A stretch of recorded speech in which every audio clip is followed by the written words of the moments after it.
கர்த்தருக்கு ஸ்தோத்திரம். இந்த நாள் தேன்துளி நிகழ்ச்சியிலே உங்களை நான் மீண்டும் சந்திப்பதில் அதிக மகிழ்ச்சி அடைகிறேன்.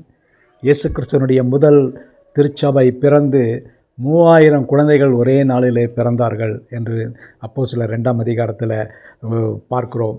பேதுரு ஒரு பிரசங்கத்தை செய்தார், 3000 பேர் ரட்சிக்கப்பட்டார்கள். அந்த 3000 பேரும் சபையிலே சேர்க்கப்பட்டார்கள் என்று பார்க்கிறோம். அவர்கள் சேர்ந்த அந்த 3000 பேரும் எப்படி இருந்தார்கள் என்பதை குறித்து அப்போஸ்தலர் நடபடிகளிலே லூக்கா மிக தெளிவாக விளக்கமாக சொல்கிறார்.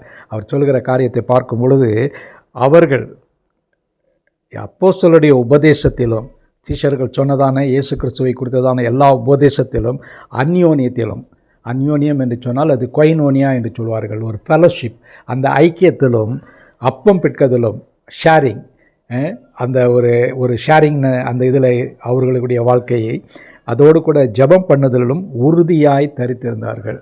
இந்த எல்லா காரியங்களும் சேர்ந்து அவர்கள் ஒரே இடத்துல ஐக்கியமாக இருப்பதற்கு அது உதவி செய்யக்கூடியதாக இருந்தது. அதுதான் முதலாவது பிறந்ததான திருச்சபை. 3000 பேர், அவர்களுக்குள்ளாக ஒரு பயம் உண்டாயிற்று. அவர்கள் தங்களுடைய எல்லா சொத்துக்களையும் விற்று சீஷருடைய பாதத்தில் கொண்டு வைத்து பொதுவாக அனுபவித்தார்கள். இந்த காரியங்கள் எல்லாம் பார்க்கின்ற வேளையில் அந்த நேரத்தில் எல்லாவற்றையும் தங்களுக்கென்று வைத்துக்கொள்ளாதபடிக்கு அவர்கள் ஒரு பொது உடைமையோடு கூட அதை அவர்கள் அந்த நேரத்தில் பகிர்ந்து கொண்டார்கள் என்று பார்க்கிறோம். அதன் பின்பு திருச்சபை வளர்ந்தது, அநேக பிரிவுகள் மாறிற்று. இன்றைக்கும் கூட அந்த அந்யோன்யம் பிரிக்க முடியாததாக இருக்கிறது. எந்த ஒரு திருச்சபை எடுத்துக்கொண்டாலும் கூட இந்த காரியங்கள் இன்னும் அதிகமாய் தெளிவாய் காணப்படுகிறது. நாம் ஒருவேளை பல திருச்சபைகளிலே நாம் கலந்து கொள்ளலாம், வித்தியாசமான திருச்சபைகளில் இருக்கலாம்.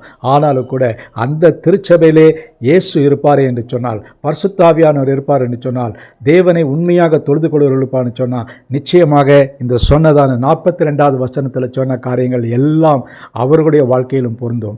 இப்படிப்பட்ட ஒரு ஆதி அப்போஸ்தலர்களைப் போல நாமும் இருப்போம் என்று சொன்னால், நிச்சயமாகவே நம்முடைய சபையில் அனுதினமும் ஆத்துமாக்கள் கூடி வருவார்கள், சேர்க்கப்படுவார்கள். வசனம் அதை தெளிவாக சொல்லுகிறது. 47வது வசனத்தில், தேவனை துதித்து ஜனங்கள் எல்லாரும் தயவு பெற்றிருந்தார்கள், ரட்சிக்கப்படுகிறவர்களை கர்த்தர் தினமும் சபையிலே சேர்த்து கொண்டிருந்தார். ரட்சிக்கப்படுகிறவர்களை, பெயருக்கு சபைக்கு போகிறவர்களை, இயேசுவை சொந்த இரட்சகராக ஏற்றுக்கொள்ளுகிறவர்களை, இயேசுவை பின்பற்றுகிற தொண்டர்களை, சீஷர்களை அனுதினமும் சபையில் சேர்த்து கொண்டிருந்தார்கள் என்று பார்க்கிறோம். இதுதான் நம்முடைய சாட்சியாக இருக்க வேண்டும், நம்முடைய செயலாக இருக்க வேண்டும். இயேசுவை அறிவிக்கிற காரியங்களில் இது செயல்முறையில் வடிவடிமடித்து கொடுக்கத்தக்கதான ஒரு காரியமாக இருக்க வேண்டும்.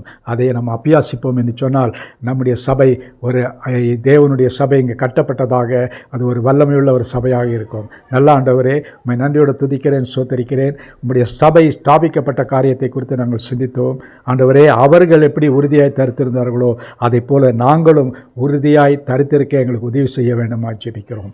உம்முடைய கிருபையை தாரும், உம்முடைய பரிசுத்தாவினுடைய வல்லமையை, அபிஷேகத்தை தாரும், காத்துக்கொள்ளும், வழிநடத்துகிறோம். மீட்பர் இயேசுவின் நாமத்தில் ஜெபிக்கிறேன் நல்ல பிதாவே, ஆமேன், ஆமேன். கர்த்தர் உங்களை ஆசீர்வதிப்பாராக. நாம் தரித்திருப்போம்.